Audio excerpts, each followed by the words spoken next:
I'm going to show you a picture of this bird, and I want you to think about what you would call it. Maybe a roadrunner, or maybe some kind of ground cuckoo. Well, at the College of DuPage in Glen Ellyn, Illinois, they call it a chaparral. Yeah, a junior college just outside Chicago named after a bird that doesn't even live in Illinois, I think.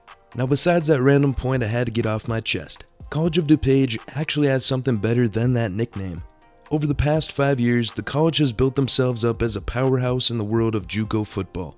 So today, I wanted to tell you the story of how a suburban JUCO became a powerhouse and how they've stayed on top. 2021. This is where everything changes. In June of that year, the NJCAA announced a major restructuring. Starting that fall, junior college football would split into two divisions, Division I and Division III. NJCAA President Chris Parker said, "Two divisions of football within the association increases the availability of competition for our student athletes while issuing fair matchups throughout the season." For College of DuPage, that change couldn't have come at a better time. COD joined just 13 other programs at the new Division III level, competing as an independent, and that matters. Throughout the 2010s, DuPage had flashes of success, but it was inconsistent. A roller coaster, you'd say. The new divisional structure finally gave them something they hadn't consistently had before, competitive balance. And once the playing field leveled out, little did the town of Glen Ellyn know, COD would take off. Another key piece to the puzzle came in the spring of 2020. DuPage promoted D-line coach and co-D coordinator Matt Rahn to the head coach position. Now 2020 there was no season for DuPage, so 2021 really became his first season as head coach. And where Ron would basically have a whole new team in 2021, as not many players from the 2019 squad decided to stick around.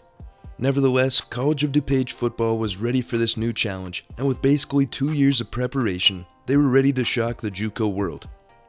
Game 1 under the Ron era started with a win at Ellsworth Community College 17-6, and the team rushed for 256 yards. This would be the identity of the offense, their dominant run game. Now Game 2 was a 41-14 loss to Iowa Central. Luckily though, that game didn't hurt the mindset of the squad as Iowa Central was Division I. Games 3 and 4 versus Hocking College and Erie Community College resulted in 14-13 and 41-0 wins respectively, with a total of 860 yards in the two games. Then their worst game of the season happened against Nassau.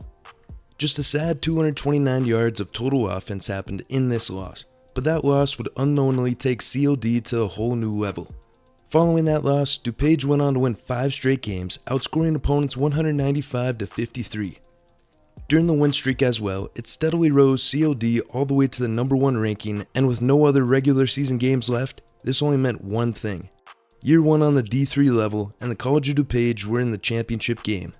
It was a rematch against the team who gave the Chaps their toughest game, Nassau. One great thing about moving to D3 as well for the team, the D3 National Championship game was held at guess where? DuPage's own field, so the team got home field advantage. COD made this game look like an easy victory was in place, building up to a 21-0 lead early in the third quarter. Even when Nassau scored their first touchdown, COD responded right away for a 28-7 score. However, Nassau weren't going to quit easily. 3 touchdowns in a row and a failed 2-point gave the game life with a 28-26 DuPage lead. Then these Nassau Lions actually overcame a 21-point deficit with 22 unanswered points in the second half, grabbing the lead with 40 seconds left on a 28-yard field goal for the 29-28 lead. Game seemed over until freshman wide receiver Matthew Brown broke free with 21 seconds left in the game, and quarterback Brooks Blunt connected on a 33-yard touchdown pass from a come-behind 34-29 title victory. And just like that, the Chaps drove 3 plays in just 13 seconds and held on to secure the first national championship for the sport in school history. Accolades would follow this memorable first year in D3, with head coach Matt Rahn taking home the D3 JUCO Coach of the Year award. 5 first-team All-Americans highlighted by DN Tom Trebe, who had 14 sacks and 15 TFLs, and running back Daryl Smith with 914 yards and 4 touchdowns. That stat line eventually won Smith the D3 Offensive Player of the Year award as well. So for an inaugural season, I'd say it was pretty successful on the field. But now the question was whether these Chaps could repeat and make their run even better. With any JUCO sport, turnover is completely insane. It was no difference for DuPage. Starting quarterback, gone. Top 3 rushers, gone. Top 2 receivers, gone. And only 2 of their top 8 total tacklers were back. Despite these losses, the reigning champs were still named the preseason number 1 team. They opened their season versus D1 Ellsworth, the same team they faced the year before, except this year started out different. The team beat Ellsworth 48-25 and proceeded to win the 3 games after that as well to start 4-0. But that dang Iowa Central gave DuPage their first loss and knocked the team down to number 2 in the rankings. Back-to-back wins led to a 6-1 record, and then came a scare against Hocking College. The Chaps saw themselves down 17-7 with 8.5 minutes left, season on the brink, and then chaos ensued as the team scored 17 unanswered points in that time, capped by Samson Zander's game-winning 6-yard touchdown with 13 seconds left, 7-1. A 63-12 blowout win followed, but the final regular season game brought real trouble. Up 21-6 after 3 first-half touchdown passes from Gavin Suckup, it looked secure. Then Georgia Military College scored 18 unanswered. DuPage lost 24-21. Suddenly their playoff picture was in doubt. Yet that same week, number 1 Minnesota State also fell for the first time all season, setting up an interesting national championship announcement. Number 1 North Dakota State College of Science. Number 2 College of DuPage. The Chaparrals were headed back to the national championship, and this one, a defensive war. 5 total turnovers, just 16 combined first downs, 14-12 game, 9 minutes left. Clinging to a 2-point lead, COD ate up 6+ minutes on a 9-play drive that brought them to the Wildcats' 32 on a 4th and 25 play. COD's quarterback pooch punted the ball 17 yards that gave NJCAA the ball at its 15 with 2:59 left. On the Wildcats' first play, they completed a 20-yard pass over the middle, but safety Nick Bucaro delivered a fumble-forcing hit that was collected at the 35. That set up COD's final drive, one where taking time off the clock was more critical than yards gained. The Chaps took over with 2:50 left and held on to just 7 seconds remaining where they turned the ball over on downs. And that was it. Back-to-back national championships for DuPage, message sent to the rest of the NJCAA. Unlike 2021, there wasn't one overwhelming statistical superstar. Now quarterback Gavin Suckup totaled 1,800 yards and 23 touchdowns, while Guy Ghost won National Defensive Player of the Year. But this team was deeper, dare I say more complete.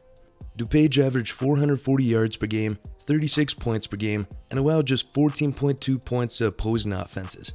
The 2022 Chaparrals weren't just defending champs, they were better than before. But in JUCO football, nothing stays the same for long. Another offseason meant another wave of departures, new faces, new leaders, and new expectations. The target on their back, bigger than ever, and 2023 would test whether this was just a 2-year run or the start of something even greater. Another season, another preseason ranking of number 1 for DuPage. Again, a wave of new talent came in with a lot of the offense's top playmakers leaving, but at least the defense still had award-winning defensive back Guy Ghost leading them for the 23 season. And if you had to ask me to describe this year in one word, it would be clutch. 3 of DuPage's first 4 games ended in 1-score victories.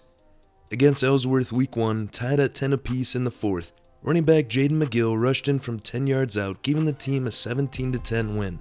Week 2 on the road versus number 4 Rochester, the Chaps found themselves tied once again in the 4th at 21. This time it was kicker Christian Casillas who nailed a 35-yarder to give the Chaps a 24-21 victory. Then Week 4, after a Week 3 blowout win, saw a rematch of last year's championship game versus NDSCS, where DuPage was down 31-28 with 4 minutes left. Casillas once again came in clutch, hitting a 22-yarder to tie the game, then had a great onside kick to let DuPage recover, and deliver a final touchdown blow, winning 38-31. Either 3 of those 1-score games could have went the other way and derailed the whole season, but the team clutched up and won them. Then came the eventual yearly loss to Iowa Central, putting DuPage at a 4-1 record. The last 6 games of the season were a little less clutch for the Chaps. Going 6-0, they defeated their opponents by an average of 30.3 points, meaning they had a 10-1 record. This 10-win season also marked the first time the college had won in over 28 seasons. Sitting as the number 1 team in the NJCAA non-scholarship side, DuPage made the championship game again for the 3rd time. Their matchup was a rematch of the Week 2 game against Rochester. Offensively, leading the division in points, total offensive yards. Defensively, the Chaps led in the fewest points allowed and fumble recoveries, so many did not think this would be a game. Yet, DuPage did see their starting QB in Peyton O'Laughlin not be able to suit up in the championship game, so some doubt crept into fans. But before I tell you how the game went, I'll read some comparative stats between the two teams. Total yards, 421 to 244. First downs, 22 to 17. Time of possession, 31 minutes to 28 minutes. Can you guess what team won this game based on the stats? You're right, the team with the lower stats did. DuPage came out hot, leading to a halftime score of 24-7 over Rochester, thanks to 3 Jaden McGill touchdown runs. But Rochester answered back with a pair of touchdowns in the third quarter and grabbed the lead when they scored on a 4-yard run with 5:08 to go. Rochester added the 2-point, and the Chaps found themselves needing a game-winning drive with precious time running out. In this moment, backup QB that was starting this game, Rob Brazil, stepped up in the biggest way. A play call looking for his tight end down the field. Brazil said, "I checked down and looked left and saw Fabian in the corner. It looked good going out, and Fabian looked even better making the catch." This game-winning catch gave DuPage another championship win, 33-29, going 3 in a row. One last clutch performance to end the season. DuPage had the most All-Americans in a season with 9 on the first team and 3 on the second team, with running back Jaden McGill winning the NJCAA Offensive Player of the Year. As I said before, I think the word that described this season was clutch. They won the close ones, they dominated late, they overcame injuries, they answered every challenge. In a year that could have flipped on 3 separate plays, it never did, because championship programs don't hope to win, they expect to. And in 2023, DuPage proved the dynasty was real. The word for last year was clutch. This 2024 season, it was dominance. Their team stats for this season, 470 yards per game, with 170 rushing and 300 through the air, scoring a mind-blowing 51 points a game. Defense held opponents to 241 yards per game and allowing only 13 points a game. This wasn't just a good NJCAA Division III team, it might be the greatest the division has, and we'll see. Individually, quarterback Justin Bland threw for 3,100 yards with 37 touchdowns. The team had 2 running backs get double-digit touchdowns, a nearly 800-yard receiving season with 12 touchdowns from Clayton Bone, with a defense who had a combined 134 tackles for loss. This entire season was just crazy stat-wise from players everywhere on the field. As for the regular season, a demolition tour. I really don't have to talk about it, as their closest game was a 35-point victory, and their largest win was a 64-point difference. The only blemish to the regular season schedule was that DuPage lost to Iowa Central once again. However, this was the closest COD has ever been to this D1 JUCO. Losing 35-30, but the Chaps were leading at halftime 17-14, just couldn't get the ball rolling enough in the second half. So after all the stats I just threw at you, take a wild guess where this got College of DuPage. If you said the national championship, actually you'd be wrong. 2 other teams with perfect records made it in over them. Nah, I'm just joking. COD was the number 1 team all season and easily made the national championship, having to face Lewisburg. Just like their regular season games, this game ended in a 3-score victory with DuPage winning 31-14. Head coach Matt Rahn said, "We did not play at our best today, and in fact, it was our worst played game all year." But added later on, "We showed, however, a tremendous amount of resilience and character by willing ourselves to get the job done." Ron did earn himself another Coach of the Year award after leading COD to its 4th straight championship. DuPage actually became the 4th team to ever win 4 straight championships on any level of NCAA football. 16 All-Americans is what the team had on their roster, with the leader being Offensive Player of the Year Justin Bland, who was the first D3 quarterback to throw over 3,000 yards since divisions. Not much more to say about this season. Gave you all the mind-blowing stats, their dominant game scores, and all the team's accolades. This was the dynasty in its prime, looking to add yet another title in 2025. Regression was to be expected for the 2025 season, but expectations were still sky high in Glen Ellyn. A talented core still intact behind record-holding QB Justin Bland, along with 46 newcomers ready to compete for playing time right away. And they didn't waste time showing what DuPage football is all about. A quick 60-14 opening win over Rochester to start 1-0, followed by 3 straight wins with the team averaging 46 points per game.